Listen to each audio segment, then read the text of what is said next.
अब ये नई चीज़ ढूंढ रहे हैं, कहाँ से वोट निकालें। मेवात के दंगे लेके आए, वो भी रीजन इसी का है, उसके बाद आगे और भी कराएंगे। देश का तिरंगा अगर दुश्मन के हाथ में भी होगा तो हम कहेंगे एक बार कि तिरंगे के अलावा उस दुश्मन को भी मैं सलाम करना करूंगा जिसने नाटक किया कि मैं संवाद करने आ रहा हूँ देश के गाँव के लोगों से, लेकिन संवाद करने नहीं, संवाद लेने आया था। वो फहराया नहीं तिरंगा कभी अपने मुख्यालय पर, और कितना अपमान करेगा। तिरंगे के अंदर लिपट कर आता देश के किसान का बेटा।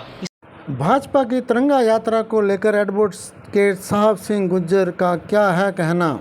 पहले 15 अगस्त को सभी को शुभकामनाएं, और मेरे देश का तिरंगा जिसके भी हाथ में हो, मैं कहता हूँ मेरे देश के तिरंगे का मान सम्मान बढ़ना चाहिए।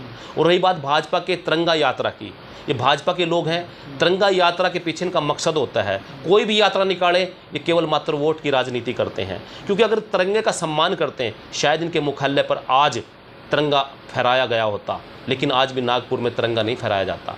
और रही बात देश के अंदर इन्होंने तिरंगा यात्रा निकाली, मैं तो कहता हूँ तिरंगे का मान सम्मान कीजिए। और तिरंगा अगर दुश्मन के हाथ में भी है, हम उसका भी मान सम्मान करना चाहते हैं, क्योंकि देश का तिरंगा हमेशा बुलंद रहना चाहिए। और ये तो वो लोग हैं जिन्होंने तिरंगे को लेकर देश के किसान को गाली देने का काम किया। इन्होंने तो कहा था किसान आंदोलन के वक्त कि मेरे देश के तिरंगे का अपमान किसानों ने किया है। जबकि मैं बताना चाहता हूँ इन भाजपा के लोगों को कि फहराया नहीं तिरंगा कभी अपने मुख्यालय पर, और कितना अपमान करेगा। तिरंगे के अंदर लिपट कर आता देश के किसान का बेटा, इससे ज़्यादा कौन मान करेगा।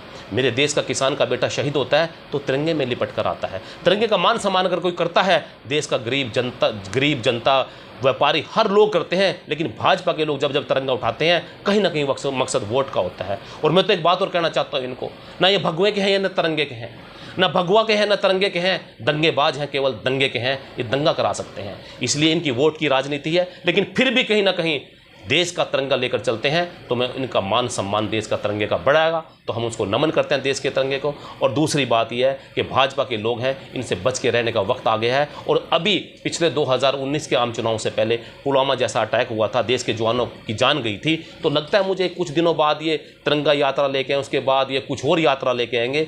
इनका एक ही मकसद है, वोट प्राप्त करो चाहे देश को आग लगानी पड़े। इसलिए मैं मानता हूँ आज की तारीख में मेरे देश के तिरंगे का मान सम्मान ऊंचा होना चाहिए, लेकिन तिरंगे के मान सम्मान के लिए देश को भी आगे बढ़ाना पड़ेगा। भाजपा के लोगों से प्रार्थना है कि दिल से अगर तिरंगा उठाया है तो दिल से देश के लिए काम करने का काम करें। वकील साहब, मुख्यमंत्री यमुनानगर के हरिद्वार विधानसभा के गांव में आए थे, वहाँ धामला भी पहुँचे थे। धामला में कुछ दिन पहले वीडियो वायरल हुई थी कि वहाँ पे काफ़ी गौ माता जो है वहाँ पे उनके शव मिले थे।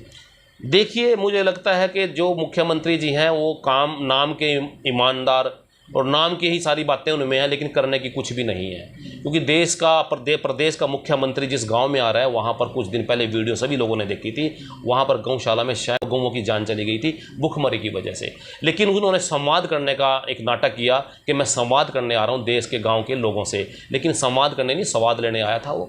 मुख्यमंत्री जी को हमने प्रार्थना की सभी किसानों ने इकट्ठे होकर, अगर आपने संवाद करना है देश के किसान से संवाद कीजिए, गांव के मजदूर से संवाद कीजिए, गांव के जरूरतमंद से संवाद कीजिए, लेकिन अपने लोगों को बिठाकर सिलेक्टेड लोगों की लिस्ट बनाकर वहां पर मन मर्जी के बात बनवाकर जो चाहे मुख्यमंत्री को वही बात पूछेगा, तो मुझे लगता है नोटंकी और ढोंग के अलावा कुछ नहीं है। और ये तो बड़े नोटंकीबाज के चेले हैं, क्योंकि इनका सबसे बड़ा नोटंकीबाज चेला जो मोदी जी आगे उसके चेले आए हैं, ये ऐसी नोटंकी करते रहेंगे। तो मुख्यमंत्री जी निराशा हाथ लगी देश के किसानों को, और प्रदेश के किसानों के अलावा मुख्यमंत्री से वहाँ गौ माता को भी निराशा हाथ लगी है। क्योंकि जिस गांव दामला में गए थे, एक संवाद मुख्यमंत्री जी, मुझे प्रार्थना थी एक संवाद गौ माता से भी कर लेते, लेकिन करते हैं क्योंकि गौ माता की वोट नहीं है। अगर गौ माता की वोट होती तो मुख्यमंत्री जी क्या, मोदी जी, सारे देश के प्रदेश के भाजपा के लोग सारे वहीं जाते गौशाला में। उनकी वोट नहीं है, गौ माता के नाम पर वोट प्राप्त करना चाहते हैं, जितनी प्राप्त करनी थी गौ माता के नाम पर वोट प्राप्त कर ली। अब ये नई चीज़ ढूंढ रहे हैं, कहाँ से वोट निकालें। मेवात के दंगे लेके आए, वो भी रीजन इसी का है, उसके बाद आगे और भी कराएंगे। मेरी तो प्रार्थना है कि 15 अगस्त है, ज़्यादा इनके खिलाफ नहीं बोलना चाहता मैं 15 अगस्त पे शुभकामनाएं देने का काम करूंगा। मेरे देश का तिरंगा अगर दुश्मन के हाथ में भी होगा तो हम कहेंगे एक बार कि तिरंगे के अलावा उस दुश्मन को भी मैं सलाम करना करूंगा जिसने मेरे देश का तिरंगा उठाया है। इसलिए भाजपा के लोगों के हाथ में यदि तिरंगा किसी भी मकसद से है, हमें अच्छा लगता है।